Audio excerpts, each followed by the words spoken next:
Você sabia que a maioria das pessoas que começam um curso de inglês, elas terminam no mesmo nível que eles começaram? Por que isso? É porque eles focam na estratégia errada. Gente, eu sei quão é difícil de aprender um novo idioma, mas lá no meu curso, vocês vão aprender com o mesmo método que eu usei para aprender o português. Então clique aqui no botão abaixo para saber mais informações. O documentário que vocês fizeram sobre a ditadura. Isso. Que muita gente fala que vocês fizeram um documentário pró-ditadura. E o que foi para vocês fazerem? Qual foi o interesse de revisitar isso?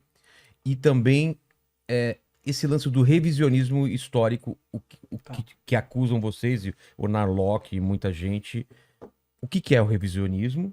E o que vocês fazem quando vocês vão atrás, por exemplo, falar sobre o tempo da ditadura? Primeiro, a gente não queria falar de ditadura militar. Não? A gente começou fazendo a série História do Brasil e a gente setou foram 6 episódios e a gente setou um espaço para isso, que é desde a fundação de Portugal na Europa até 1954, suicídio do Getúlio Vargas no Brasil. Tá. Esse era o período que a gente ia falar. Motivo, porque a ditadura militar faz parte de um contexto global em que as fontes são muito prejudicadas. Guerra Fria, ambos os lados manipulando fonte para seu favor. Sim. E também um trauma complicado na história brasileira que tu vai estar mexendo com emoções, né?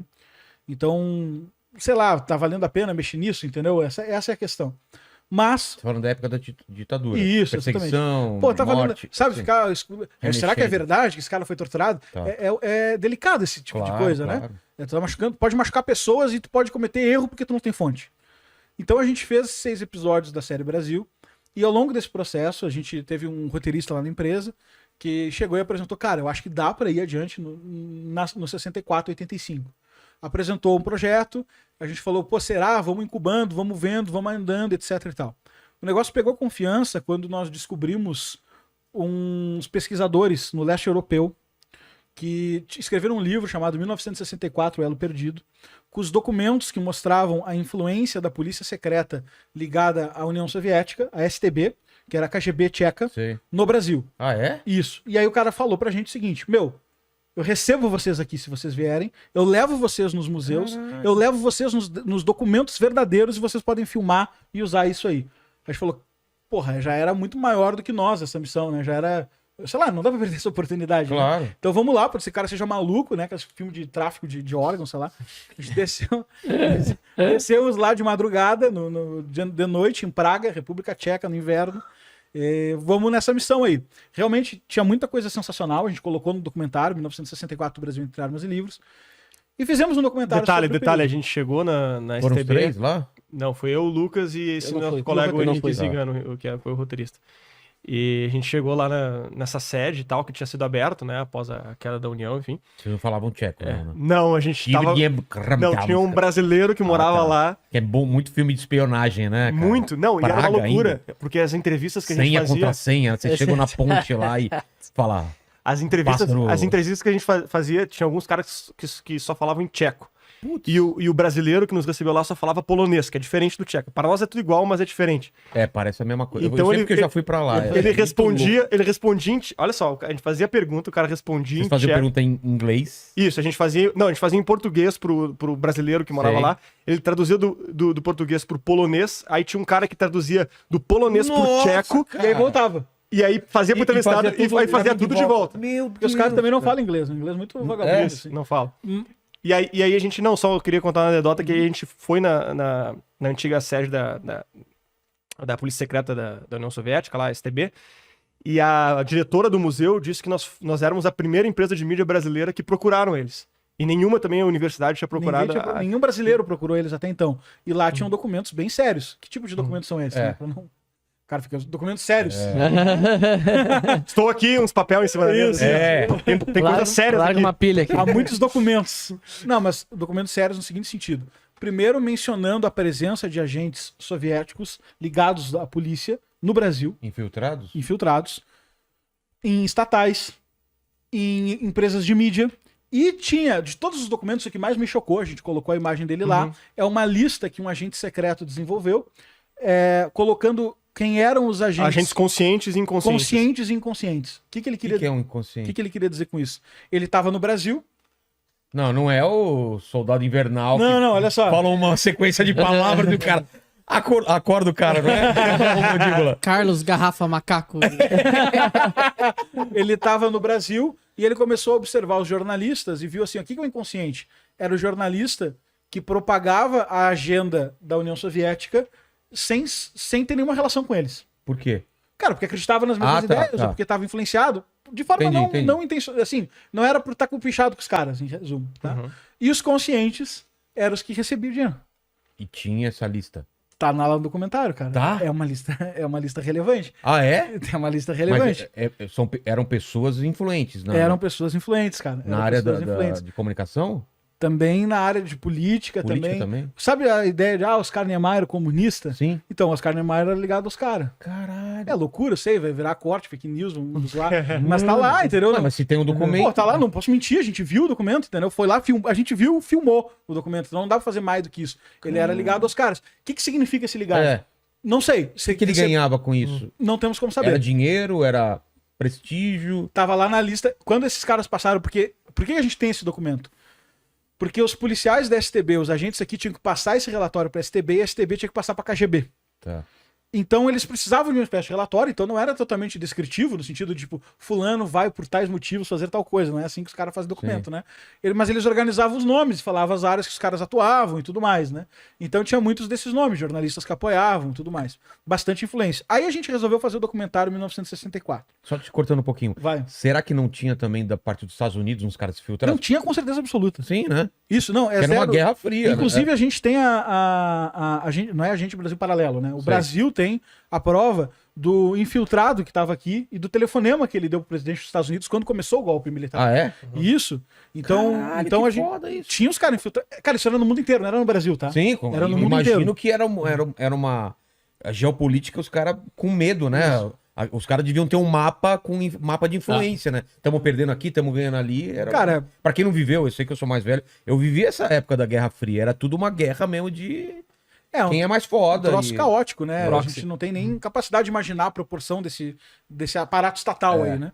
Mas o ponto é, falando tudo isso que eu falei, o que o cara vai pensar? Que a gente voltou pro Brasil e fez um documentário explicando que não teve ditadura nenhuma e que o Brasil foi salvo da mão dos influentes agentes da KGB e tal. Só que não é o que a gente falou no documentário, cara. Não é o que a gente falou no documentário.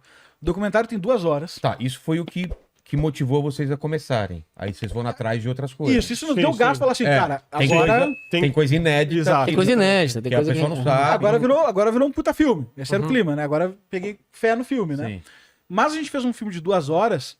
A única coisa que a gente fez de diferente foi contextualizar o panorama global. Que, cara, olha só, estava numa Guerra Fria, tinha um monte de narrativa, existia uma euforia para saber o que fazer, existia movimento comunista organizado no Brasil, existia manifestação de rua, a Globo apoiou o golpe militar, a gente bota a reportagem lá no documentário, a Globo falou assim, os trapos vermelhos foram combatidos, a Globo apoiou Acho que depois explicitamente. até fizeram uma carta pedindo desculpa, Exato.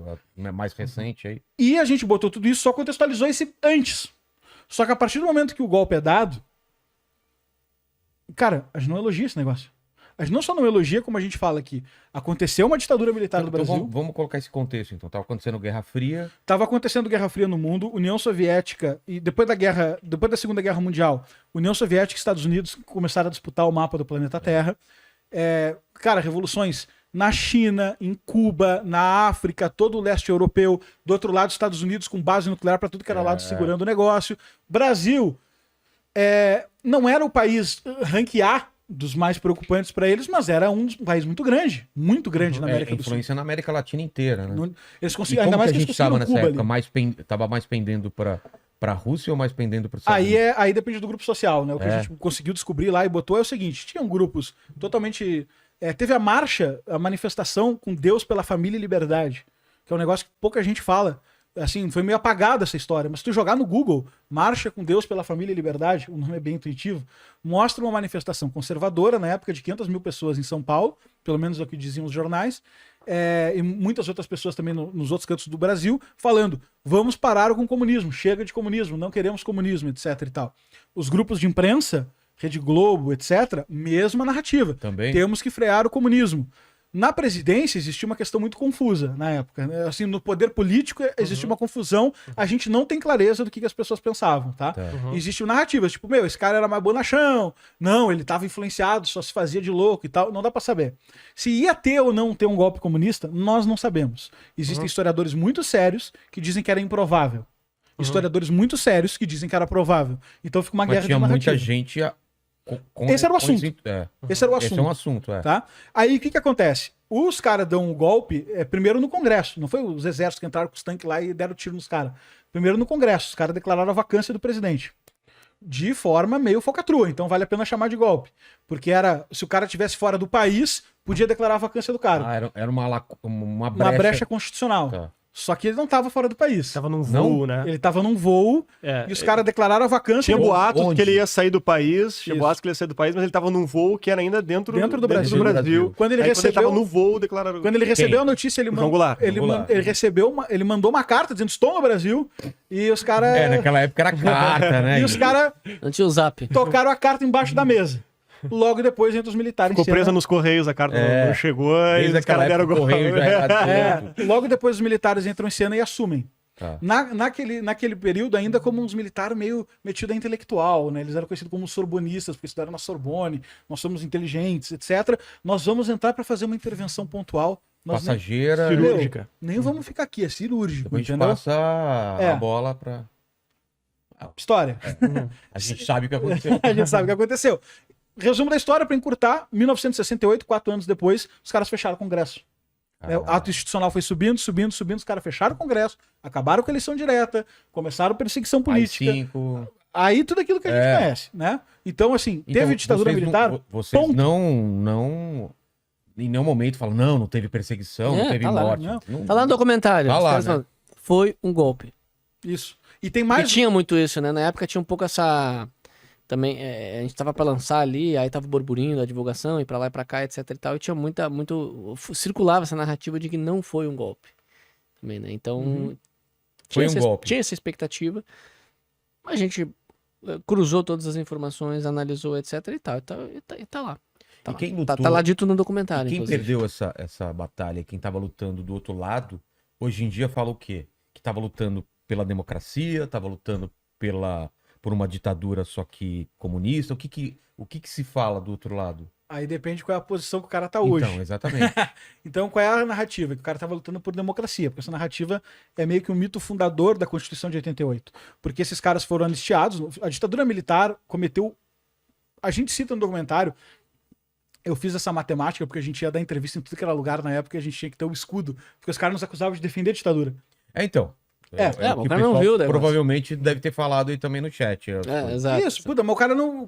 Ele não viu. Se, Cara, mas se assim- você falou isso, você não assistiu o documentário. Isso, mas assim, cara, beleza, é tempo da gente ficar amigo de novo, vai lá e assiste É, só assiste. pra ver. É. O que a Tudo gente bem, faz? né? Quantos elogios tem a ditadura militar? Pós-64, quantos elogios tem a ditadura militar em todo o documentário? Zero. Zero. Não é um jeito de dizer zero. Eu já reassisti. Toda vez que eu falo isso, eu fico com uma pulga atrás da orelha. Daqui a pouco eu vou estar lá reassistindo o documentário. São zero elogios. A gente critica a política econômica desenvolvimentista, a gente critica a política positivista de educação, a gente critica a tortura, a gente critica a censura. perseguição, a censura, a gente critica as eleições, as medidas Vocês pegaram totalitárias. aquele papelzinho que entrava na frente de todo novela, filme. Sim, dando aviso Lembra? moral, lembro, claro. Da Aham. censura, cara. Então, cara, a gente critica todos esses negócios, tá? Obviamente. E não tem nenhum elogio e tem, agora eu já não lembro de cabeça, mas é tipo 20 e tantas ou 30 e poucas críticas à ditadura militar. Então por que a galera fala isso? Porque porque a imprensa, que tem uma força grande, no sentido de criar frames combativos, né, a municiar pessoas que querem disputar ideologicamente, municiou os caras com uma matéria que foi assim, ó: filho de Bolsonaro divulga documentário pró-ditadura. A Globo fez isso. Porque o Eduardo Bolsonaro compartilhou um trailer lá. Um trailer que não tinha nada de pró-ditadura. Dá pra Não comer? tinha nem isso aqui? lançado o documentário ainda. Sim, é de Ou tá verdade. 12 dias aí. Não, a gente troca sempre. Então a Globo fez. A gente não tinha nem lançado o filme. E a Globo imprimiu: filho de Bolsonaro divulga documentário pró-ditadura. Tá? O que ele fez? Ele compartilhou um trailer. Até hoje a gente não sabe se ele compartilhou o trailer porque ele achava que era pró-ditadura ou simplesmente porque ele estava apoiando uma produção ali que ele queria ver, sei lá. Mas o ponto é: não era pró-ditadura e não tinha lançado o filme ainda. A gente processou a Globo, ganhou. A gente fez a Globo escrever como afirmou mentirosamente o jornal O Globo. A gente ganhou o processo da Globo, só que o dano reputacional fica, certo? Então, a gente não fez nenhum elogio à ditadura militar, não teria por que fazer, a gente não combina com os nossos valores, entende? E a gente, além disso, fez dezenas de críticas e termina o documentário. Assim, fizemos várias críticas espalhadas por ele. Ao final do documentário, os palestrantes voltam todos e, cara, massacre. Eles colocam em fila essas críticas todas, retomando elas, né? E além de retomar elas, a gente ainda coloca o trauma da direita na culpa dos militares também. Porque, cara, vocês se chamaram de direita, vocês fizeram uma ditadura militar, vocês apagaram as lideranças políticas. Como é que agora a gente... Fica difícil dizer que é de direita depois disso, né? Pega mal. Então, essa é a narrativa do negócio.